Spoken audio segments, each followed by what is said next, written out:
Hi everyone. Remember this rat's nest from back in May of this year? Yeah, well, I've been working on it ever since. I just haven't had a chance to make a video. So I've made plenty of progress, and I've actually got two revisions. My first revision, and then my second revision. So, first things first. In my last video, I was trying to incorporate this lightning sensor from Embedded Adventures. I can't tell if Embedded Adventures just did a crappy design, or if this chip actually sucks. So I'm not going to blame Embedded Adventures, but regardless, it works like shit. It is junk.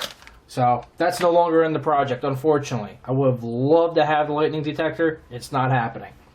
So the second thing is, remember I was originally trying to make a breakout board for these type of screens I showed. Well, I got them fully incorporated into the board now, and they work beautifully. I tried two different connectors. You can see on the first revision there's a black one, and the newer version is a brown. The difference being, this one is actually considered a low insertion force. It doesn't have the little piece that pops out and allows you to slide in there easy. They say it's 5 Newton meters or whatever. It sucks. So I end up having to use tweezers, push it in there, and probably break half the connectors in here just to get it in there. So I won't use that. For an extra 10 cents, this actually, 2 levers pop off and it slides in and out like glue. So that's going to be the connector I'm going to use for these screens, and they work beautifully. Now the next thing I was working on originally was the timer chip, the DS3231. I was thinking of originally doing just a breakout, as you can see here on the first board. Well, now that I found a source for the chips, only $1 on eBay from China still, I can actually incorporate the chip itself on the board. And it's actually here on the new board. It's underneath. I'll pull the Pro Mini off in a second. So I got rid of the breakout for this board, which cleaned it up an awful lot. For the micro SD, incorporating that was actually really easy once I did some research and found out where you need pull-up resistors on which pins, so this way you don't waste a ton of power. You have to have pull-ups on the pins that aren't actually used on the micro SD card when you're working with an Arduino. And you can see them right here on this version. This version you can't tell because, yeah, here's the micro SD on that. It's not populated right now. Here's a micro SD on the second version. It's actually underneath the Pro Mini, and all these little chips, which you'll see populated in a minute right here, are actually the pull-up resistors. So I also have the timer chip and the micro SD shoved underneath here. Plus, where's my tweezers? You'll see in a second.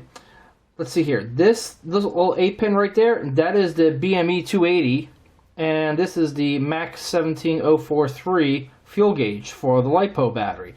All of that is underneath here, so I saved a ton of real estate. You can see how much smaller the board actually became.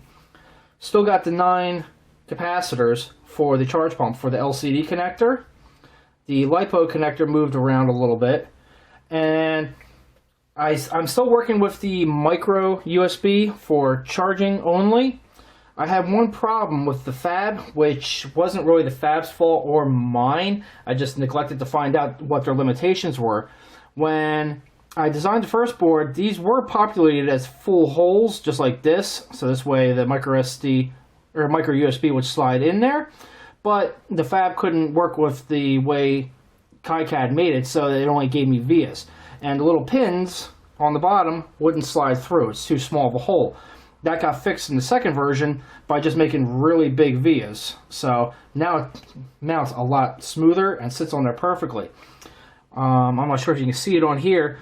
I was able to solder it on there, and the 5 pins were connected for a little bit, but after about 2 or 3 insertations, without the pins actually holding this whole case down, it snapped right off. So that had to be fixed, which now it's set correctly in here. Now the first revision actually has 3 switches on it. I got one main power button right here, also shown right here on the unpopulated board. Then I got 2 more switches, one to turn on and off the LCD, and one to turn on and off the micro SD. The reason why they're not in the second one, I found out if I turn off the power to the screen gets dimmer. Let's see if I can find the correct switch here, because I forgot to label them on my first... Oh wait, I did. There we go. LCD. Okay, so it's this top switch. If I turn off the LCD, it gets dim. It still works. I don't have it hooked up to a multimeter right now, so I can see how much power it's pulling. But the problem is, it's still pulling the same amount of power. It's pulling power through SPI lines still. So even cutting the main power to this, it doesn't shut it off. It's still, believe it or not, just barely there. You can see some of the lines. The camera's not picking up very much. But if you get close enough with the naked eye, you can actually still read it. So there was no reason to shut off the screen. It doesn't save any power. All it does is dim it and make it hard to read. So that was kind of worthless. You turn it back on, yeah, screen pops right back up.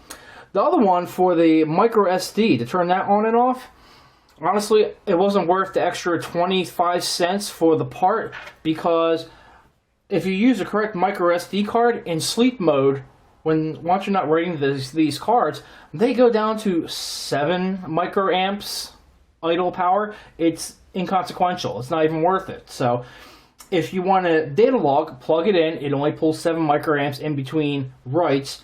If you want to turn it off, here's a crazy idea. Pull the micro SD card out. So that fixed that problem. So that saved a little bit of money right there. The money I saved in these two, not having these two switches, gave me this better connector. Now the other hardware change I had between revision 1 and revision 2 is there's 3 extra components down here in the corner that you can see. There's a P MOSFET, 1 resistor, and 1 diode. What these 3 do is actually load balance when you're charging through USB. The problem I had with this board is I was running micro USB, the 5 volts, directly into the charge controller, which is, I believe, right there. Yeah, right there. That's the charge controller.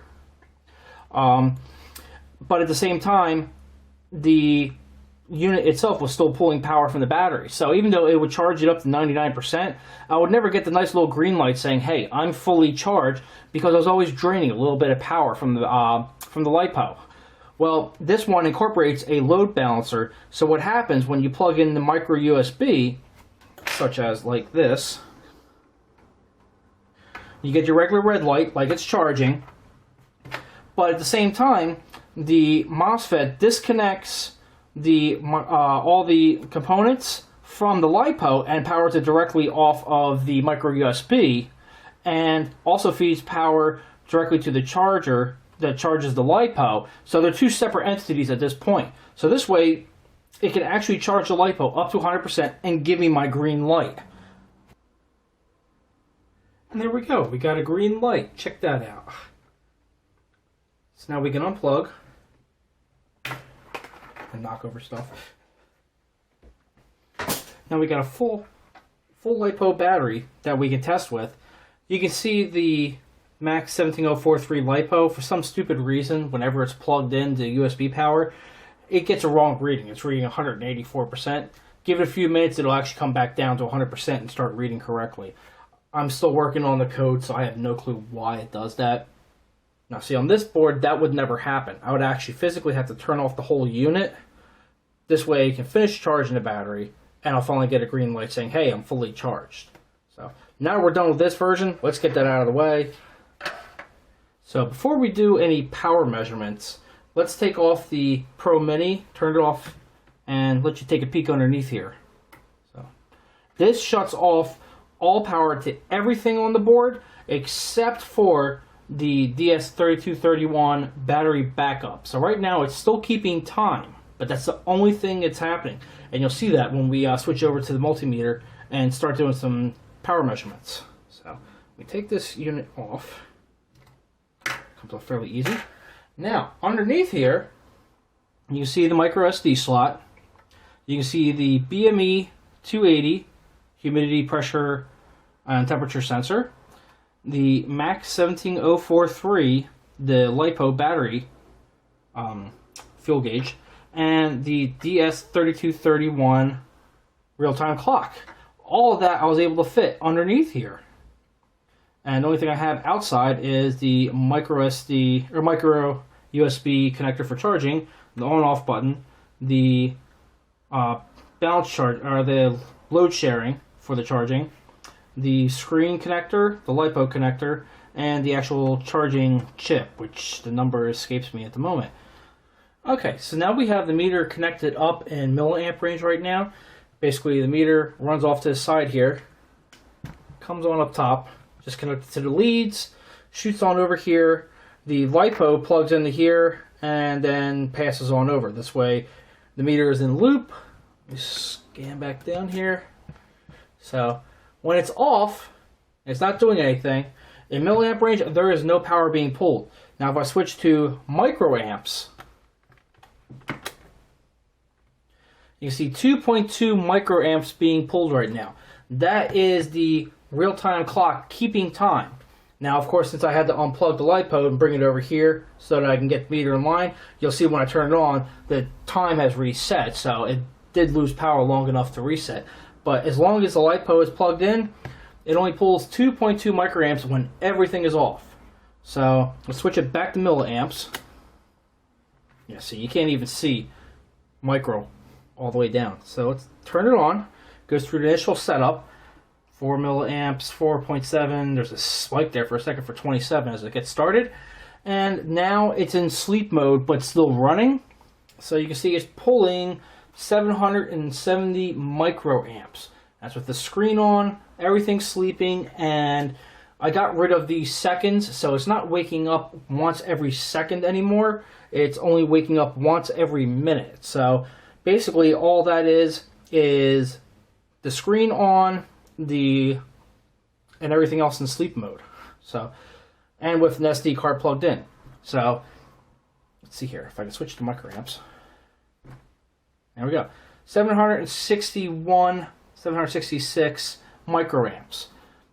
Now let's turn the unit back off, take out the SD card, and see what it comes out as next.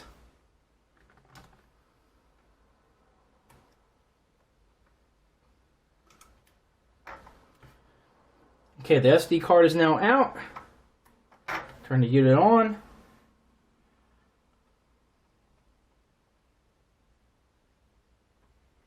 .70, which is actually 0.694. So as you can tell, the micro SD card really doesn't pull that much power at all. Okay, so we're down to 694 microamps. That's really good for right now. I still got to work on the code a little bit more. This is great if you want to make it like a display, just have it up in your house all the time or whatever. Now, what if someone wanted to take it to a cave or whatever and do long-term data logging? They don't need the screen then, and it will still function perfectly fine without the screen. So let's turn it off, disconnect the screen, and turn it back on and see how much power it doesn't pull with the screen disconnected. Flip these two up, and the screen just pops right out real easy. You'll see there's our 2.2 microamps for the real-time clock running. Switch back to microamps for a second. Turn it on. Oh, crap. Didn't see that coming. I broke off the button. I'm going to have to work on that. Okay, I soldered the switch back on. This is why we prototype, people, so we can find these problems. Apparently, when it comes to this, here's where the switch goes. You have 3 pads. And there's 2 holes, but those 2 holes on the switch are plastic. There's nothing for them to actually solder onto to make it strong. So I might end up having to flip it on over in production and put a little piece of super glue or something in there to hold those tabs in a little bit more. So there's nothing else I can think for mechanically to make that stronger. So super gluing it to the board will probably be my best option. But back to where we were originally. Let's see how much power this unit pulls without the screen being connected. So we were at, I think, 694 in rest state. Turn it on. Starts up. Then goes into sleep. Oh my god. That's really low. So 694, oh my, about 700. Yeah, that was a quick wake up moment. Must have hit the minute mark. So 700. This screen pulls roughly about 600 microamps. That's not bad at all, really. That's a lot better than that OLED screen or the Nokia screen I was using before. So I love these screens. The one thing you have to pay attention to, though, is here's another screen I had. I was taking this whole unit, showing one of my friends. I accidentally dropped it. you'll notice right there, right up here, there's a break. 3 of the lines broke, and that's actually the power lines. Let's see if I can get the right angle. See how it broke right there? They're kind of flimsy. You got to be careful with it. So if you're going to use this screen on a normal basis, it's probably best to have this mounted in an enclosure.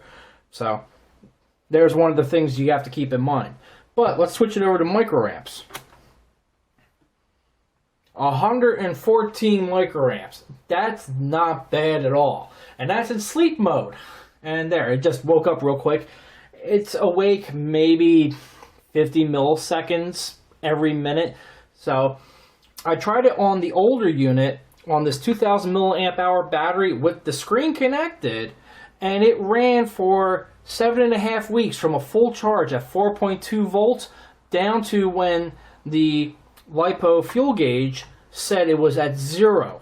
There was no more charge available for it, which for some reason it thinks is about 3.5 volts, which is about right, given the fact that I'm using the onboard linear regulator, and it's not the most efficient. So once you hit about 3.5 volts on the lipo, you might start getting a dropout. You won't get your 3.3 volts anymore. You might start getting 3.2, which honestly for everything on here should run perfectly fine until probably 3 volts, maybe 2.8 or so. I'm not sure what the lower limit is on the micro SD cards, but I know the BME 280 can run on 1.8 volts. The AT Mega 328P running at 8 megahertz. If you disable the fuse bit for the brownout detection, or at least reset it lower, this thing's stable down to at least 2.5 volts at 8 megahertz. So yeah, it's even when it says 0, it could still run for a little bit. So I probably could have gotten 8.5, 9 weeks out of the battery. I have a 2000 milliamp hour battery with the screen connected and everything running. Now with the screen disconnected, honestly, since that's 2 months with the screen connected and I'm using almost a fifth of the power before, it should run almost a year if you want long-term data logging.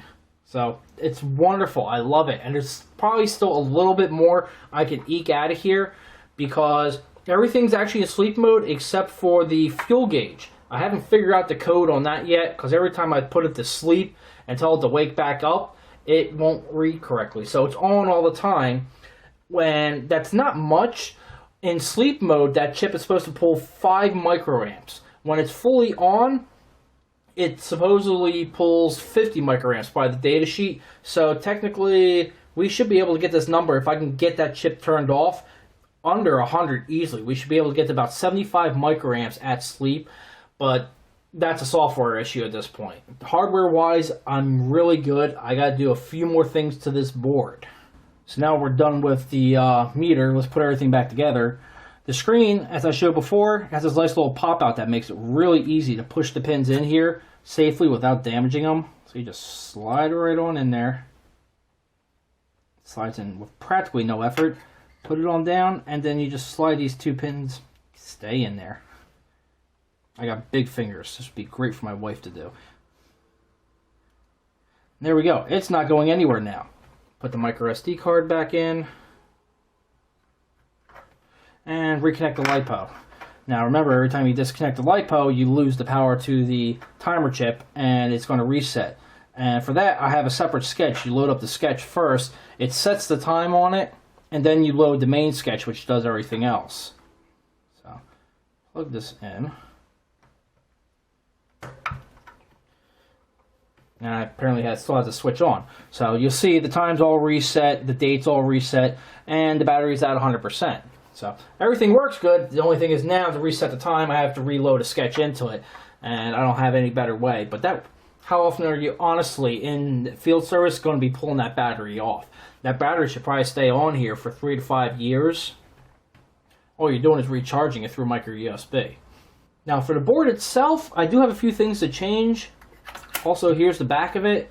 When I printed these out, I accidentally forgot to tell it to tent the vias. There's no reason to see all these little vias I have on here. Whereas like on the old version, you can see I had everything tented. There's no reason to see it.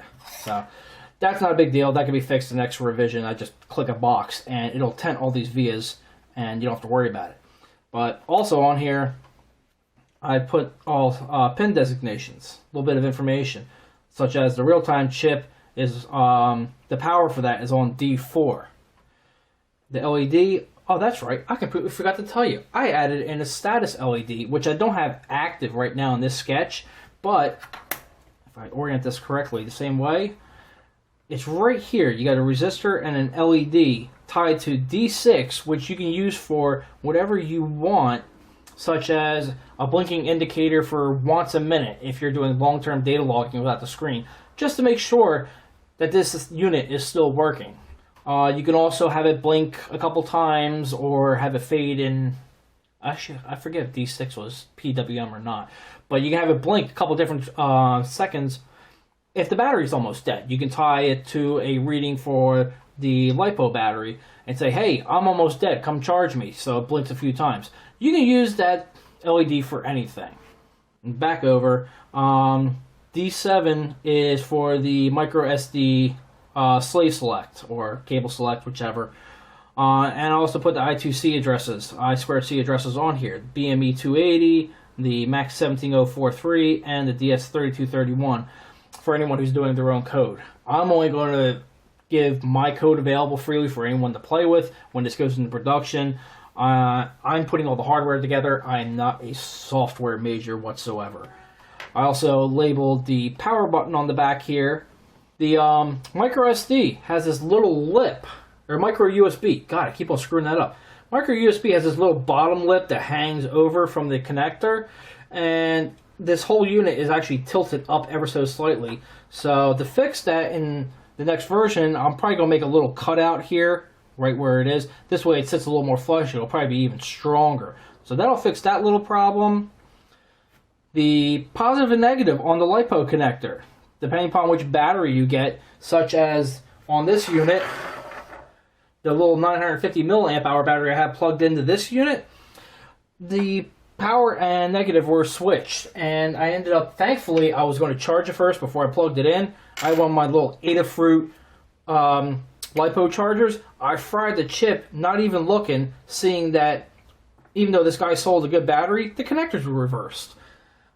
There is no reverse polarity protection in my unit. I'm trying to have my power as low as possible, and any type of protection wastes power. So when I actually send this production, I got to make sure I put a note on here. Make sure the polarity is correct, or you will fry it. So the positive and negative I have marked, but the only problem is once you actually solder it on there, the freaking connector is in the way. So I got to put them on the opposite side. So little silk screen things like that I got to fix.